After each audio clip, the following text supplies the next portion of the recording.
SF, de fantasy, de young adults, comme on dit, se sont avérés être des lecteurs friands. Et je pense que la rencontre entre toutes les littératures, entre les littératures dites de genre, je déteste ce mot, ça fait mauvais genre, et je ne veux pas dire du mal d'une émission que j'adore. Je crois qu'il n'y a pas de genre. On ne disait pas à Dumas, vous faites du genre KPEP, et on ne disait pas à Victor Hugo, vous faites du misérabilisme ici, et vous faites du polar qu'elle a fait ici, ou du conte fantastique, comme a fait Dumas parfois, même si ça s'appelait la comédie humaine. Je pense qu'il n'y a pas de genre, il y a, comme disait André Gide, de bons et de mauvais livres, c'est tout. C'est pour ça que je suis content qu'on soit à Saint-Malo, d'abord parce qu'il y a des rencontres qui se font ici, parfois entre des gens qui ne se seraient pas rencontrés autrement, parce qu'ils ne font pas le même métier, même s'ils travaillent tous dans les littératures, dans l'écriture de scénarios, dans le cinéma.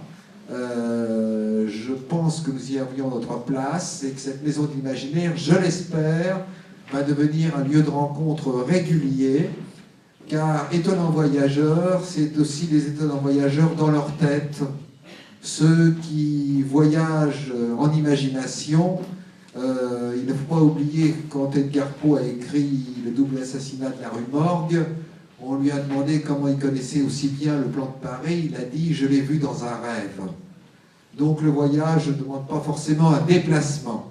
Alors maintenant donc, la remise du Grand Prix de l'Imaginaire 2011, nous faisons à l'envers. Nous commençons par les catégories, non pas les plus petites, elles sont tout aussi importantes, mais pour finir par les catégories les plus évidentes, le grand roman français, le grand roman étranger. Alors il y a un prix spécial. Pourquoi est-ce qu'il est spécial, ce prix? Eh bien parce qu'il prend des ouvrages très curieux, qui peuvent être très différents, et nous en avons la preuve ici. Il y a Canat, le guide de la cité inconnue de David Camus, Mélanie Fazzi, Raphaël Granier de Cassagnac, Laurent Poujoie et Nicolas Fructus, illustrateur qui a essayé l'impossible, c'est-à-dire d'imaginer l'innommable Lovecraftien. Et d'ailleurs, c'est bien réussi. Il y a Les Mers perdues de Jacques Abeille, un grand écrivain, et les illustrations de Françoise Cuitaine qui l'accompagnent. Il y a le livre Poète de l'imaginaire, qui est un étonnant travail, car on s'aperçoit que, en gros, la science-fiction, le fantastique, apparaissent peut-être plutôt dans la poésie que dans la littérature. Et c'est une énorme anthologie où j'ai découvert des choses, moi qui suis fou des poètes du 19e et des poètes de l'imaginaire. Et il y a enfin The Sunday Books, de Michael Moorcock, qui a ajouté des textes à des dessins de Mervyn Peck, qui a été ici exposé l'an dernier, qui est un immense illustrateur et écrivain anglais qui a écrit la série des Titus, entre autres, Gormenghast, etc. Et ce livre, qui était un livre pour enfants inachevé, pour ses enfants en somme, eh bien Michael Moorcock, qui vénérait, qui connaissait Peck, a décidé de le compléter avec quelques petits textes enfantins. Alors vous allez me dire, c'est une belle sélection, ils devraient tous avoir le prix. Ils le méritent tous. Mais c'est la loi des prix. C'est donc Poète de l'imaginaire, anthologie de Sylvain Fontaine, aux éditions Terre de Bruges.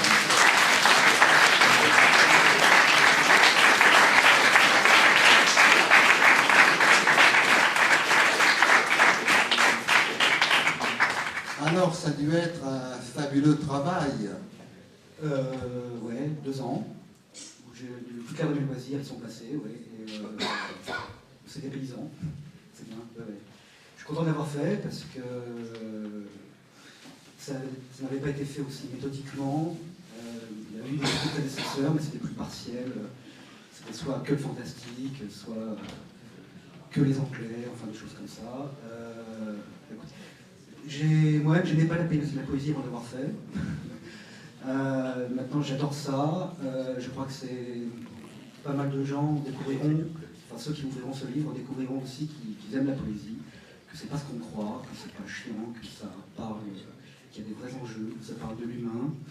Et ouais, c'est un vrai beau bouquin et je rends hommage hommage à Dominique Poisson de Terre de Brume d'avoir voulu prendre ce risque, car faire un gros volume de poésie de nos jours, c'est vraiment prendre la porte étroite. Oui, je voulais vous dire un truc un peu particulier, c'est que je l'ai lu, et je vais l'emmener en vacances. Vous savez qu'on emmène les best-sellers de plage. Parce que je pense qu'un recueil de poèmes où on ne va pas lire forcément dans l'ordre, mais on va picorer un poème par jour, c'est un excellent usage. Le poème, il est fait pour ça. Il est fait, pas forcément pour qu'on lise tous, mais qu'on en lise un. S'il ne vous plaît pas, vous passez au suivant. Et après, on le laisse un peu résonner. Le poète, en fait, c'est l'ancêtre de la chanson, sauf que, en gros, ça c'est mon point de vue depuis Charles Trenet, il n'y a pas eu d'immense poète de la chanson.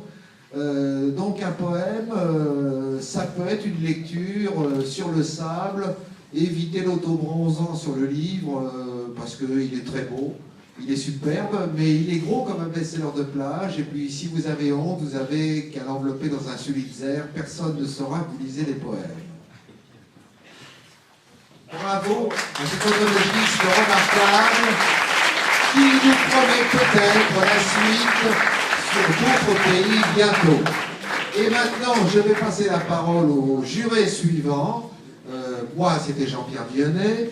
Je ne suis pas présenté, c'est pas bien. Le juré suivant, où est-il? Où se cache-t-il? Il est là. Le voici, il va se présenter, mais on ne le présente plus. Voilà, François Angelier, bonjour à toutes, bonjour à tous. Nous allons maintenant passer au Grand Prix de l'Imaginaire 2011, catégorie essai. Alors, sont nominés dans cette catégorie des gens dont je connais très bien certains d'entre eux pour les avoir comme amis et parfois comme invités. Van Vogt, passeur cosmique, sous la direction de Joseph Alterac, à l'œil du Sphinx, premier nominé. Second, Steampunk, l'esthétique rétro-future de Étienne Barillier, ou Moutons électriques. Troisième, Jean Ray, l'alchimie du mystère de Arnaud Huftier aux éditions Ancrage. Quatrième, le Panthéon des savants fous de Anna Silong et Daniel H. Wilson chez Kalman Levy. Et dernier, l'encyclopédie du fantastique sous la direction de Valérie Triter aux éditions Ellipse. Et donc je vous annonce que le Grand Prix de l'Imaginaire 2011 dans la catégorie essai est remis à Arnaud Huftier pour Jean Ray, l'alchimie du mystère. Arnaud Huftier, si vous pouvez bien. Et là, ce prix lui est décerné pour un ouvrage, et là je pèse mes mots, qui compte dans l'histoire de l'exégèse européenne du fantastique. C'est un livre très important qui représente plusieurs dizaines d'années, peut-être plusieurs dizaines d'années, peut-être pas si vieux, au moins plusieurs années, toute une vie de jeunes chercheurs autour de la figure de Jean Ray et du fantastique belge. C'est une somme de près de 800 pages à peu près. Oui. 800 pages bien condensées. Voilà. 800 pages, chaque page compte en double, il y a à peu près 3000 signes ou 3500 signes par page, avec une bibliographie absolument hallucinante où l'on trouve tout ce que Jean Ray a pu écrire, tout ce qu'on a écrit sur lui, toutes les adaptations qui ont pu être faites en bande dessinée, en ouvrages illustrés, et les quelques très rares qui ont été faites au cinéma. Et donc Jean Ray est de retour, si j'ose dire, sur le plan de l'exégèse, parce que jusqu'à présent, il y avait des tentatives méritoires autour de la figure de Jean Ray. Il y avait notamment ce célèbre cahier de Lerne, qui avait été fait il y a bien longtemps. Il y avait Jean Ray, l'archange du bizarre, je crois, c'est ça? Oui, fantastique. Voilà, l'archange du fantastique qui avait été fait par Jean-Baptiste Barognan, Jean-Baptiste Barognan, à la librairie des Champs-Élysées. Donc il y avait des ouvrages comme ça, mais on manquait de la somme, de la pierre d'angle, vraiment incontournable sur la figure de Jean Ray. Et bien maintenant, grâce à Arnaud Huftier, la chose est faite, et on peut même annoncer, sans d'ailleurs lever totalement le voile et en dire de trop, que le retour de Jean Ray, qui se fait là sur le plan du commentaire, va bientôt se faire sur le plan de l'édition, et c'est une très grande chose, puisqu'on a là, en fantastique francophone, quelqu'un d'absolument considérable, aussi important que Poe, que Borges ou que Lovecraft. C'est pas à vous que je vais l'apprendre, bien évidemment, mais pour l'instant, les questions éditoriales étaient un petit peu problématiques, et le travail était un petit peu, limité. Maintenant, les choses vont changer. Bravo Arnaud Huftier. Alors, pourquoi Jean Ray et pourquoi toutes ces années au service de Jean Ray? Je crois qu'on en a déjà parlé. Hein. Ce qui est bien avec François, c'est qu'après, on n'a plus grand-chose à dire. Voilà. C'est difficile de passer à côté. Pourquoi Jean Ray? Parce que, quand on en a parlé, c'est évidemment l'écriture de Jean Ray qui reste fascinante. C'est un univers aussi qui est prodigieux, qui est très complexe. Et quand on commence à rentrer dans cet univers, on a du mal à en sortir. Il faut au moins 800 pages, hein, donc faites attention si vous commencer vraiment la lecture de Jean Ray. Donc je pense que c'est un ensemble, c'est un imaginaire qui est particulier au niveau du fantastique, et puis c'est une personnalité aussi qui est quand même très très complexe, beaucoup plus complexe que le personnage de l'aventurier qu'on retrouve encore d'ailleurs ici, puisqu'il y a un passage sur Jean Ray, donc c'est quand même utile de faire des ouvrages pour établir un peu une certaine vérité sur Jean Ray. Et je pense que, ne serait-ce que pour ça, si Jean Ray avait pu savoir qu'un prix... puisqu'il a eu simplement un petit prix, le prix des bouquinistes en 63. Il a eu une carrière qui était quand même très très difficile. S'il avait pu savoir qu'il y avait un prix donné, non pas à son œuvre, mais sur son œuvre, je crois que vraiment ça aurait été pour lui très important parce qu'il était loin d'imaginer cela pendant sa carrière. Merci Arnaud Huftier. Et puis le jury du Grand Prix de l'Imaginaire a souhaité joindre dans son prix d'ailleurs, vous adjoint d'ailleurs donner une mention spéciale à l'Amicale Jean Ray, qui est un site et qui fait depuis toutes ces années, de façon discrète, mais avec une érudition impeccable et des publications vraiment passionnantes, notamment les facsimilés d'Harry Dickson, le vrai texte d'Harry Dickson, non caviardé, non censuré. Donc à la fois cette année Arnaud Huftier, Jean Ray et cette Amicale des Amis de Jean Ray. Merci. Simplement, une toute petite précision sur l'Amicale Jean Ray, puisque ça permettra à ce Grand Prix éventuellement à l'éditeur de réimprimer l'ouvrage.